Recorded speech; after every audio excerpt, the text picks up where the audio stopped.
네, 다음으로는 한국과학기술정보연구원 김재수 원장님께서 축사와 특별 강연을 해주시겠습니다. 박수를 부탁드립니다. 지금 인공지능의 미래라고 했는데 사실은 이제 메타버스는 많이 공부하셨고 또 많이 배우셨을 것 같아가지고, 그리고 또 인공지능도 여러분들 뭐 유튜브든 뭐 책이나 이런 걸 많이 보셨을 거예요. 그래서 제가 오늘 하고 싶은 얘기는 그러한 그 기술적인 부분보다는 앞으로 우리가 살아나가는 우리 젊은 이 꿈나무들이 앞으로 어떻게 살았으면 좋겠다 라는 생각을 갖고 하긴 했는데, 물론 이제 그 뭐 유토피아적인 생각도 있고 또는 디스토피아적인 그런 시나리오도 있을 것 같아요. 그래서 그런 부분에 좀 해보겠습니다. 어떻게 넘길까요? 네. 이거는 그냥 그 평소에 제가 데이터를 저는 33년 동안 데이터만 바라보고 살았습니다. 그래서 데이터에 대한 뭐 저의 의견이나 이런 것들을 좀 언론에도 많이 좀 소개를 할 기회가 있어가지고 했다는 거 말씀을 드리겠습니다. 네. 다음이요. 제가 오늘 말씀드릴 거는 사실 짧은 시간이라 보통 뭐 한 80분 정도 제가 강의를 하는 거였는데 오늘은 8분에 하라는 것 같아요. 그래서 아무튼 점심도 먹어야 되니까 말을 조금 빨리 하면서 스킵할 건 스킵하도록 하겠습니다. 네, 저는 사실은 저도 이 과학술연합대학원 대학교의 과학술 정책 교수예요. 그래서 이번 2월 말까지 교수를 하고 마지막 졸업생이 있어가지고 2월까지 하고 이제 그만뒀는데, 아무튼 아까 우리 김영철 교수님이 말씀해주신 것처럼 저도 81학번이에요. 컴퓨터학과 81학번이고 졸업을 해가지고 지금 여기까지 와 있는 그런 상황이라서 우리 후배님들이 앞으로 AI 시대에 어떻게 살았으면 좋겠는가, 무엇을 대비해야 되겠는가라는 측면에서 생각이 들었었어요. 네, 그래서 현재 AI가 어떻게 되는지 하고 그다음에 미래를 어떻게 준비를 해야 될까 우리는. 그리고 그 중에서도 사실은 사이버 공격이 굉장히 이제 문제가 많이 될 거예요. 그런 세상을 만나게 되는데 뭐 도박이라든지 뭐 이런 거 포함. 그러면 거기에 또 이제 메타버스가 상당 부분 이게 발전하면 할수록 오히려 더 역기능이 될 수가 있어요. 너무 리얼하기 때문에 진짜 속아요, 사람들이. 네, 그런 것을 좋은 쪽에 써야 되는데 또 나쁜 쪽에 쓸 수도 있기 때문에 그런 두 가지 측면에서의 양방향이 있겠다. 네, 다음. 네. 사실 이제 AI는 어느 분야에 상관없이 다 적용이 되고 있잖아요. 번역부터 뭐 산업, 의료, 뭐 일상, 뭐 문화, 모든 그 정치, 경제, 문화, 사회를 다 이 블랙홀처럼 빨아들이는 게 바로 인공지능이에요. 그래서 우리가 과거에 이제 4차 산업혁명 얘기하다가 요즘은 4차 산업혁명 얘기보다는 오히려 AI 시대를 더 얘기를 많이 해야 되는 것처럼 그렇게 되어 있습니다. 그래서 개인적이든 어떤 학교도 그렇고 산업체도 그렇고 대부분 다 AI로 빠져든다. 최근에 아이폰도 이제는 AI 기능을 온디바이스 하기 위해서 오픈 AI가 손잡았잖아요. 그 자존심 많은 이 아이폰이 어떻게 오픈 AI하고 손을 잡겠어요. 그래서 그런 시대예요. 요즘은 뭐 적과하고도 손을 잡아야 되니까. 네, 다음. 그래서 이거는 이제 제가 이 현상만 얘기하려고 그런 게 아니고요. 이 알파고는 이제 서비스는 멈췄어요. 2017년을 마지막으로 이제 얘는 서비스를 안 하고 있는데 개발도 안 하고, 이 알파고한테 인공지능 그 기사한테 이긴 사람은 이세돌밖에 없어요. 영원히 이 세상에서 한 번 딱 이기고 마지막이에요, 이세돌이. 그 이후에는 아무도 인공지능 바둑 기사를 이긴 사람이 없습니다. 그래서 대단하긴 한데 이거는 1대1이잖아요. 근데 앞으로의 미래를 실험을 하기 위해서 2017년에 중국에서 페어 바둑을 뒀어요. 페어 바둑을.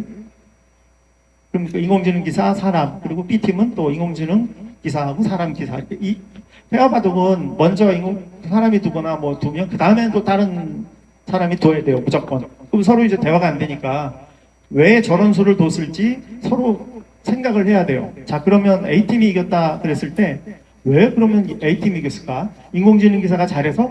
아니면 인간 기사가 잘 둬서? 모를 일이에요. 그건 아무도 모르는 거죠. 다만 인공지능과 사람이 계속해서 협업을 잘했다. 서로의 수를 이해를 하면서 굉장히 교감을 하면서 이 추측도 하고 그런 팀이 승리를 하는 거다. 그래서 앞으로의 AI 미래에는 인공지능과 가장 잘 협업하는 사람이 승자가 되는 시대가 열렸다라는 말씀을 드리고 싶어서 이거 다음. AI 역사는 사실 뭐 오래됐어요. 저도 1985년부터 자연어 처리하고 기계 이제 머신 트랜슬레이션 해가지고 한국어 문장 생성에 관한 연구를 했었는데 그때는 쓰면서도 그랬어요. 우리 지도 교수님도 야 이거 되겠냐 실제 논리만 내는 거니까 이거 되겠어 그랬었어요 저희가. 왜냐면은 하드웨어도 없었고 그만큼 돌릴 만한 파워도 없었어요. 그렇기 때문에 안 됐는데 지금은 다시 또 제3의 AI 붐이 일어나가지고 모든 자원들이 다 또는 모든 데이터들이 다 오기 때문에 가능해졌다. 네. 다음. 뭐 말 들어서 뭐 잘하시잖아요. 요즘 뭐 LLM 아니면은 얘기가 안 될 정도로 생성형 AI의 시대가 돼버렸는데 이렇게 많아요. 모델이 굉장히 많은데 물론 뭐 다를 할 수는 없지만 아까도 발표하면서 챗GPT4 터보 버전을 이제 쓰는 거고 그러다 보니까 이제 그러나 앞으로 우리는 이걸 개발할 사람들은 아니잖아요. 다만 이걸 잘 활용할 수 있는 사람, 거대 모델을 잘 활용할 수 있는 대신 또 대부분이 다 오픈 모델로 가요. 요즘에 이 인공지능도 다. 네, 다음. AI의 발전은 어마어마하죠. 예, 다음. 그래서 연구 분야라든지 뭐 코딩까지도 해준다고 그러는데 사실 제가 그래서 이 개발업체에 있는 분들하고 몇 번 얘기해 봤어요. 이 코딩 프로그래머들이 코딩에도 챗GPT를 활용하면 좋다고 하는데 진짜 그래요. 그래서 그랬더니 반반이래요. 뭐냐면은 초보 프로그래머는 도움이 별로 안 되고 챗GPT가 어느 정도 중급 이상의 프로그래머는 매우 도움이 된다. 왜? 기초적인 코드는 막 단순 작업이 굉장히 많아요, 사실은. 그 중에 이제 핵심적인 알고리즘 부분이 이제 거의 예술적 수준으로, 아트 수준으로 이제 프로그래밍을 하게 되는데, 그거를 이제 좀 기본적인 거는 챗GPT한테 맡겨서 초벌로 하고, 나머지 이제 이 중급, 고급 기술, 프로그래밍 요소는 하다 보니까 생산성이 엄청 높아지는 거예요. 결국 내가 시니어가 이제 주니어 코딩 할 수 있는 프로그래머 한두 사람을 데리고 일하는 것처럼 그렇게 잘 활용이 됐다라는 얘기를 해주더라고요. 네, 다음. 뭐 이거는 너무 잘하시는 이거 소라가 만든 거. 다음. 사실 우리 이제 이 카네기 멜론이라든지 뭐 딥마인드 이런 데도 하는데 전체적인 분야, 즉 우리가 난제를 해결하는 데 많이 썼으면 좋겠다. 인공지능을. 우리가 재밌게 사는 것도 중요하고 돈도 많이 버는 것도 중요하지만 전 국가 또는 세계적인 그 난제를 푸는데 이 생성형 AI가 많이 쓰면 좋겠다 했는데 마침 또 이런 이 바이오 분야라든지 이런 쪽에 독거노인 이런 쪽에도 인공지능이 많이 돼서 해결이 될 것 같습니다. 다음. 이거는 이제 저희 퀴스티가 개발하고 있는 그 LLM을 잠깐 말씀을 드려보면 우리는 LLM은 과학기술 분야의 학습만 해요. 얘는. 그래서 과학자를 만들기 위한 그 LLM 프로젝트이기 때문에 우리가 갖고 있는 뭐 수억 건이 넘는 논문들을 얘가 지금 계속 지금 학습을 하고 있어요. 그래서 얘는 그냥 전기만 꽂아놓으면 돌아요. 그래서 우리가 K-12라고 초등학교에서 고등학교까지 다 졸업하려면 12년 동안 교육을 받고 또 이렇게 앉아서 대학 와서 교육을 받아야 되는데 얘는 아마 학습 속도가 엄청나가지고 뭐 6개월에 한 번씩 얘는 이제 오픈을 할 건데 작년 12월 22일 날 첫 오픈을 하고 이름을 곤이라고 줬어요. 곤이는 천연기념물이에요. 나중에 찾아보시면. 그래서 천연기념물 이름 곤인데 물론 이제 약자를 땄겠죠. 그래서 이 천연기념물 곤이가 우리 있는 그 키스티 연구원의 앞에 뭐 갑천이 흐르는데 작년 봄에 갑천에 곤이가 처음으로 나타났어요. 천연기념물이. 그래서 그걸 보고 우리 연구원들이 영감을 얻고 해서 곤이라고 이름을 짓게 됐습니다. 그래서 이거는 앞으로 이제 2027년이 되면 공학 박사 수준의 이 AI를 만드는 게 저희의 이제 목표입니다. 그래서 가령 뭐 전 분야의 공학 박사는 아니고 해당되는 분야의 뭐 합성 생물학이라든지 뭐 양자 물리학 쪽의 박사 이런 식으로 이제 키울 거예요. 네. 다음. 그리고 또 잘 아시지만 사실은 인공지능이라는 큰 틀에서의 이 카테고리에 있다면 기술적으로 그 안에 이제 머신러닝이 있는 거고 머신러닝 중에서도 딥러닝 내에서도 생성형 AI인 거예요. 그러니까 결국 우리가 인공지능 얘기는 많이 하지만 지금의 시대는 결국 뭐해 그러면 생성형 AI 대부분이 다. 물론 뭐 다른 뭐 기계학습 이런 것도 기술은 쓰긴 쓰겠지만 가장 핵심적인 인공지능의 기술은 결국 생성형 AI로 이제 다 이제 몰아갔다 말씀드리고요. 네. 이거는 그래서 이제 챗 GPT 유료 버전한테 물어본 거예요. AI 시대 미래에 대해서 한번 AI한테 물은 거예요. AI 미래를 AI한테. 그랬더니 얘는 디스토피아 시나리오하고 유토피아 시나리오 두 개를 얘기를 해줘요. 좋은 쪽과 나쁜 쪽을 이렇게 생각을 하더라고요. 다음에 고려해야 될 사항인 거예요. 그래서 이걸 또 그냥 달리에다가 물어봐서 그림을 그린 거예요. 그럼 유토피아는 어떤 거야? 디스토피아는 어떤 거 했더니 이렇게 이제 그림을 제가 그려준 것 중에 이제 하나의 샘플들인 겁니다. 왜 디스토피아가 저런지 모르겠어요. 인간을 지배하려고 그러는 뭐 로봇의 형상인지 그런 것 같아요. 상당히 부정적이고 좀 그런 것 같고. 다음. 그래서 아까도 말씀드렸지만 이제 인류 난제 탄소 중립이라든지 기후 문제를 많이 풀고 있고. 다음. 특히 이제 이런 것들, 당뇨병, 파킨슨병 심각한 거잖아요. 이런 것들도 이제는 우리가 AI를 통해서 극복할 수 있겠다. 앞으로는. 다음. 네. 사실 수학자가 없어도 될 정도로 수학을 잘하는 인공지능이 이미 있어요. 그래서 얘는 새로운 수학 이론, 새로운 수학 공식까지도 만들어낸대요. 얘는. 그래서 참 뭐 그러면 어떻게 뭐를 공부해야지? 그럴 정도로 참 무서운 세상인데 저는 이제 일론 머스크를 굉장히 좋아하는 이유는요. 이제 그 개인적인 부분은 다 싫어하고 그가 꿈꾸는, 그가 해결해내는 거에 대해서 굉장히 존경할 만한 사람입니다.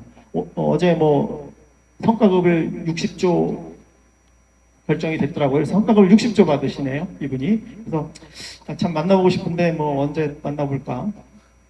일론 머스크는 이름도 희한하게 짓잖아요. 애 이름을 X라고도 짓고 무슨 넘버도 붙이고 아주 괴짜긴 괴짜인데요. 일론 머스크 자서전을 한번 기회 있으면 읽어보십시오.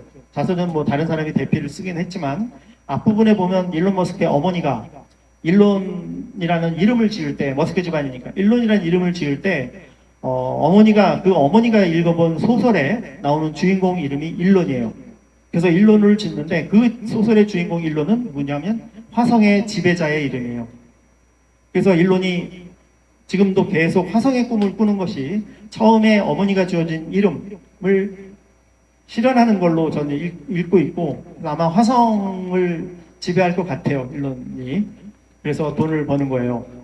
돈을 버는 이유는 자율주행차 테슬라 팔고 막 이렇게 하는 이유는 그 돈을 벌어서 화성을 가려고 돈 버는 거예요. 일론 머스크. 제가 보는 바고.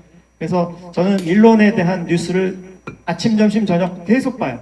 계속. 옛날에 스티브 잡스 거를 계속 봤는데 그분 돌아가셔가지고 말씀이 없으셔서 못 보고 이제는 일론으로 제가 갈아탔고 그 일론을 뛰어넘는 사람이 있으면 그 사람으로 또 갈아탈 겁니다. 저도. 그래서 여러분들도 심심하면 일론에 대해서 얘가 무슨 소리를 하고 다니고 무슨 짓을 하고 다니는지를 한번 보십시오.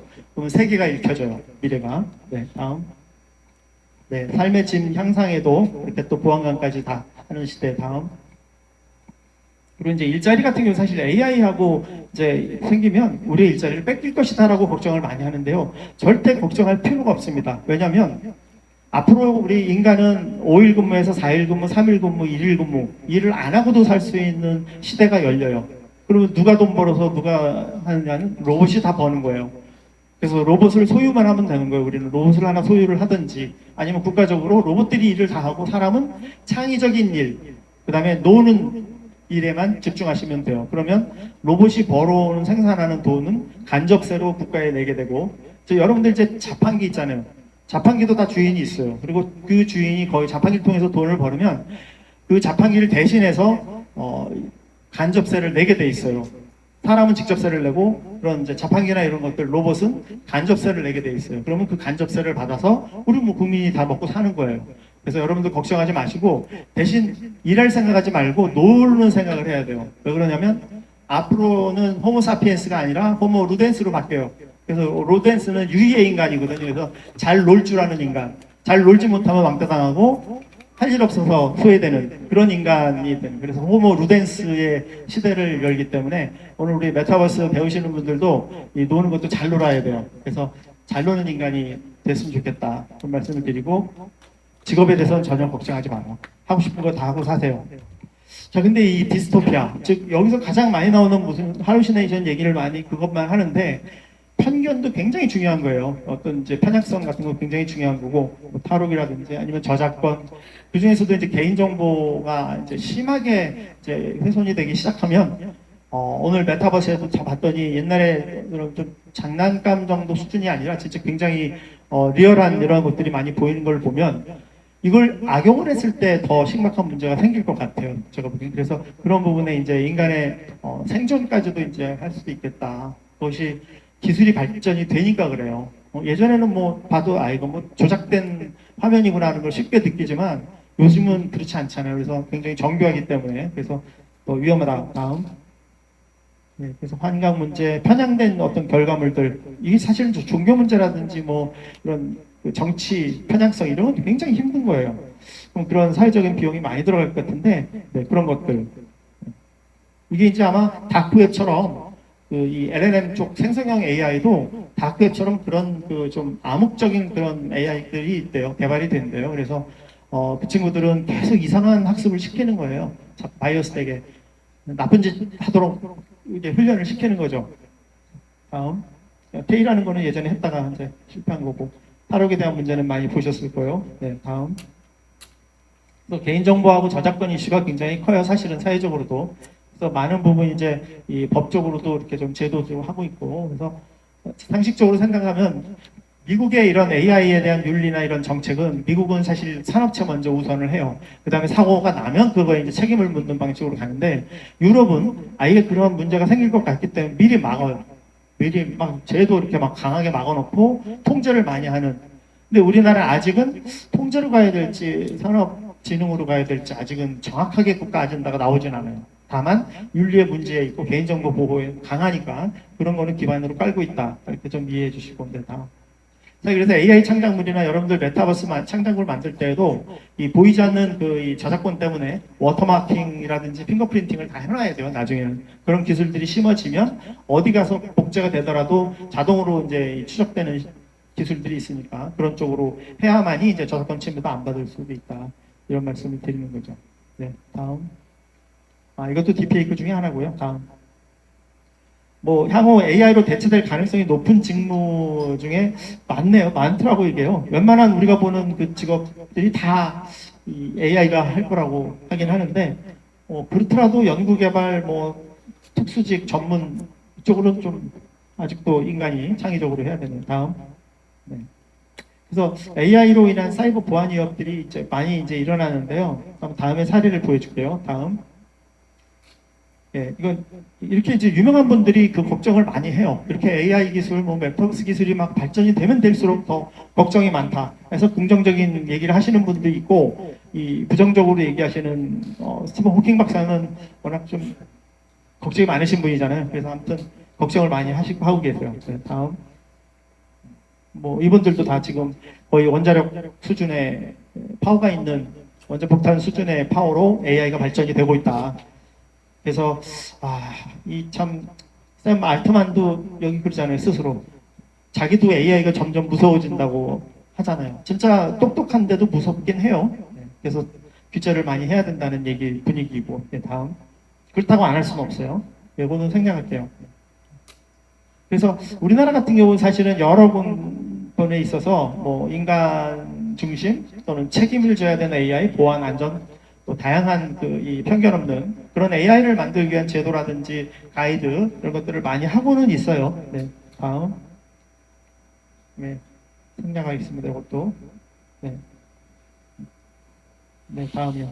계속 좀 양이 많아가지고 사실 요거 같은 경우, 네, 이거는 뭐냐면 이제 우리 온라인 회의 많이 했잖아요. 코로나 때문에. 온라인 회의를 하는데 실제 금융재정국에 있는 국장 수준이 되는 분이 회의를 하다가 막 작업 지시를 시켰어요. 어디에 송금해라. 했는데 진짜 송금했어요. 2억 9천만 원을. 실제 이랬던 일이에요. 그만큼 기술이 좋은 거예요. 페이크인데 진짜 리얼하게 지사한 사람이고 거의 뭐 사람의 목소리는 한 5초 이상만 녹음 파일만 있으면 어떤 것도 다 만들어낼 수 있는 세상이거든요. 똑같은 목소리로. 네, 그래서 속았다고 합니다. 그 속은 사례가 지금 이만큼인데 밝히지 않은 사례도 많이 있겠죠. 네, 다음. 네, 다음. 이거 같은 경우도 다 저기 보세요. 인공지능만을 공격하는 또 도구들이 많이 또 생긴 거예요. 다크바트, 다크버트. 많이 들어본 모델 이름이죠? 거기 앞에 다 다크가 붙었잖아요. 이 안 좋게 막 나쁜 AI로 만드는 거예요. 쟤들이 공격시켜가지고 학습을 시키고 이상한 학습을. 다음. 그래서 사실은 그런 그 이 공격을 LLM들이 생성의 AI들이 공격을 받기 때문에 공격을 피하기는 어려운데 공격을 좀 완화시키는 방법 중에 이제 우리가 하이브리드 LLM을 많이 이제 앞으로는 공부를 많이 할 거예요. 왜냐하면 AI 모델을 여러 개를 하이브리드로 해서 학습을 시킨 모델들은 공격하기가 굉장히 어려워요. 여러 군데를 공격해야 되기 때문에. 그렇게 또 방어하는 또 LLM도 있고 막 그렇게 되죠. 네. 다음. 그래서 이런 그 사이버 보안 쪽은 뭐 CCTV를 통해서든 여러 가지 지금 분야에서 굉장히 그 자동화 시킨 방식으로 하고 있고, 우리 키스트에서도 과학기술 사이버 안전센터에서도 XAI 인공지능 기반의 이제 관제 시스템도 만들고 또 기술 이전도 하고 그렇습니다. 다음. 딥페이크 이건 굉장히 아주 일반화된 기술이더라고요. 일반화된 기술이고 모르면 또 챗GPT한테 물어봐가지고 또 공격을 하니까. 그래서 사이버 해킹하는 분들도 굉장히 이제 편하게 또 해킹하는 방법까지 알려주니까. 그래서 해킹하는 방법을 LLM이 이제 그거는 서비스를 안 하도록 이렇게 학습을 시켜요. 물어보면 대답하지 말라고. 근데 어떻게 질문하냐면 또 그들은 이렇게 공격하면 어떻게 막으면 돼? 하고 또 대답을 얻어내요. 그러니까 참 여러 가지 방법입니다. 아무튼 페이크 기술, 이미지라든지 신체 특징 아니면 음성을 그대로 하는 것들. 네, 다음. 그래서 뭐 이런 공격에 어떻게 막을 것인지에 대한 것들. 완전히 그 의료 판독을 와인 반더의 결과를 내는 것도 있고, 그래서 공격을 당하면 굉장히 심각합니다. 이게 공격을 당했는지 안 됐는지를 모를 정도니까. 사이버 보안 쪽 중요합니다. 혹시 여기 뭐 교육생 중에 사이버 보안 쪽으로 관심 있으신 분들은 앞으로는 AI 메타버스를 기반으로 한 사이버 보안 이런 쪽에도 굉장히 유망한 그런 쪽이 될 것 같습니다. 주제 자체가 다음. 네. 그래서 뭐 여러 가지 그 사이버 보안 쪽에 이런 기술들을 하고 있는데, 사실 그 마이크로소프트도 전체 그 이 영업 이득의 15%가 사이버 보안이에요. 상상을 못하죠. 사이버 보안에서도 에베스가 영업이익의 15% 이상을 사이버 보안에서 이제 영업이익을 얻고 있어요. 그만큼 중요한 겁니다. 다음이요. 네, 다음. 네, 이런 것들이 이제 민감 데이터를 가져다가 이제 다르게 이제 해가지고 피싱하는 것들 많이 하고요. 그래서 그 데이터가 요즘은 돈이기 때문에 데이터 해킹해가지고 팔아먹고. 네. 다음. 너무 이게 좀 그 깊숙한 그 내용들이라 계속 그냥 넘기고 있습니다. 네. 다음. 네. 요거 이제 마지막인데, 사실은 여러분들한테 이 말을 하기 위해서 이제 배경을 설명드린 건데, 사실 데이터하고 AI는 닭과 계란의 관계예요. 누가 먼저일 것도 없고 누가 더 중요하다 말할 것도 없을 거예요. 그래서 경험을 해보셨을 겁니다. 그죠? 이 알고리즘은 있는데 또는 오픈된 모델들도 많은데 데이터가 없어. 그러면 할 수 없고. 근데 이 데이터의 이제 편향성을 봐달라는 소리예요. 우리가 데이터를 수집을 하거나 이렇게 할 때 이것이 전체를 대표할 수 있는 전체 데이터인가? 과연 정확한 데이터인가를 퀄리티를 봐줘야 된다. 그렇지 않으면 결과는 아무리 좋은 로직을 쓰더라도 결국은 안 되는 거죠. 그래서 데이터를 편향성이 없는지를 먼저 여러분들은 항상 체크를 하고 인공지능을 만들든지 뭐를 하셔야 된다는 말씀을 한번 드리고, 그리고 아까도 비슷한 얘기를 했는데요. 앞으로는 인공지능과 인간이 이제 공존을 뛰어넘어서 이제는 협업을 하는 시대예요. 결국은 거꾸로 또 오히려 AI가 더 앞설 수도 있어요. 그래서 우리가 만드는 이 공학박사 수준의 AI는 걔가 이 논문 일저자를 하고 일저자가 같이 연구를 하고 싶은 인간한테 메일을 직접 보내고, 그런 시나리오를 지금 개발하는 거예요. 우리가 보내고 받아가지고 자기가 평가를 하고 이저자한테 너는 이거 좀 써줘 해가지고 논문을 출판사에다가 또는 학회에다가 제출하는, 이런 것까지 스스로 할 수 있는 인공지능인 거예요. 그 정도 되기 때문에 이제 코파일럿 정도 수준이 아니라 이제는 공존을 하는 거예요. 그래서 공존하면서 협업을 가장 잘하는 인간이 앞으로의 승자 시대가 된다. 그러면 그 승자가 되기 위해서 뭐 전문적인 지식, 리터러시를 아까 이제 교보문고에 써 있는 거죠. 사람이 책을 만들고 책이 사람을 만드는데 그게 다 리터러시인 거예요. 우리 사람들은 그런 언어와 책을 가지고 지식이 축적이 되고 발전이 되고 있어요, 인류가. 근데 앞으로는요, 그 지식을 사람이 갖기가 어려워요. 이미 뭐 인공지능은 모든 걸 다 아는데 굳이 그거 뭐 우리가 10년 공부한다고 따라가겠어요? 인공지능 하루 공부한 것도 못 따라가는데. 그래서 그 리터러시를 머릿속에 가지려고 하는 자가 아니라 창의적인 생각을 많이 해줘야 돼요. 창의적인 거. 뭘 해야지? 뭘 하면 의미가 있지? 이런 거에 계속 이제 질문을 많이 던지는 사람. 그래서 결국 우리가 이제 질문을 하는 인간이잖아요. 그래서 프롬프트 엔지니어가 요즘은 이제 가장 돈을 많이 번다고 하더라고요. 그래서 하버드나 MIT 이런 데서도요, 3학년 정도 되면 애들이 없어요.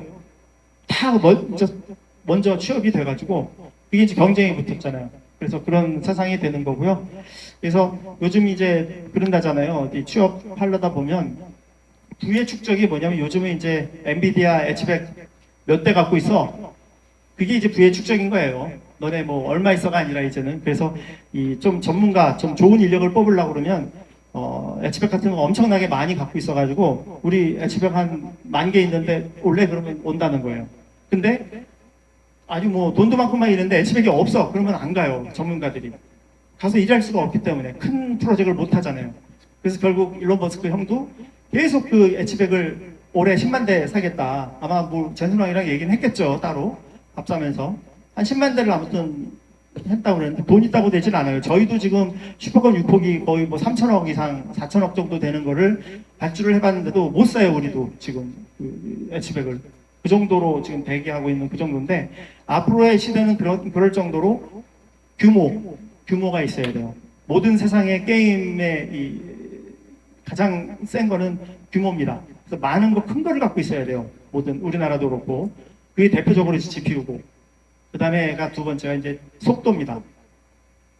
사실 구글이 실력이 다 있었고 기술이 있었는데 오픈 AI가 먼저 서비스를 하고 먼저 이제 시장에 나오는 바람에 게임이 그렇게 벌어진 거예요. 그래서 여러분들도 항상 뭐를 이제 생각하거나 볼 때 규모와 속도의 싸움이 이미 시작이 됐다라는 생각을 한번 해보시고 규모를 갖추지 않으면 아예 체급이 안 맞아서 뛰지도 못해요 앞으로는. 그래서 이 규모를 갖추시고 또 그 다음에 천천히 해서 완성도를 높이는 것보다는 속도 있게 빨리 해보고 다시 수정하는 그런 방식의 이 소프트웨어 개발 방법론에도 있는 그 애자일 방법론, 스파이럴 방식의 이 개발 방법론처럼 계속적으로 시도를 하고 창의적인 생각을 갖고 인공지능과 이 협업을 잘하는 인간으로 호모 루덴스를 꿈꾸며 공부를 열심히 했으면 좋겠습니다. 네, 감사합니다.